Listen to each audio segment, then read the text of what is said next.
કેમ છો? જય શ્રી કૃષ્ણ. આજે અમારા આ ધોરણ 6 અને 7 ના વિદ્યાર્થી છે જે વર્ડ ચેન ગેમ રમવા જઈ રહ્યા છીએ. તો એ લોકોએ પેલા એક બાજુથી છોકરો આવશે અને એક બાજુથી છોકરી આવશે. તો એ આખા 7 સ્પેલિંગ એને લખવાના છે. જે લોકો પેલા લખીને જતા રહેશે એ ટીમને 1 પોઈન્ટ મળશે. સમજ પડી ગઈ? તો આની અંદર તમારે સ્પીડ રાખવાની છે સ્પેલિંગ લખવામાં. જોઈએ આપણે કેટલી સ્પીડમાં કઈ ટીમના વિદ્યાર્થી વિજેતા થાય છે. તો તમે લોકો રેડી છો? ઓકે, ચલો.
ઓકે, કિંગ, જાયન્ટ, ડોગ અને લાસ્ટમાં હું લખ્યું ત્યાં?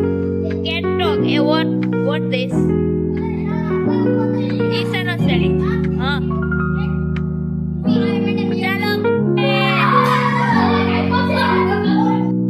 ઇક્વલ પોઈન્ટ થયા છે. તો બંને આ ટીમને બી 2 પોઈન્ટ છે અને આ ટીમને પણ 2 પોઈન્ટ છે. તો તમે લોકો જોઈ શકો છો અમારા બંને વિદ્યાર્થી ગર્લ્સ એન્ડ બોયઝ ઇક્વલ છે.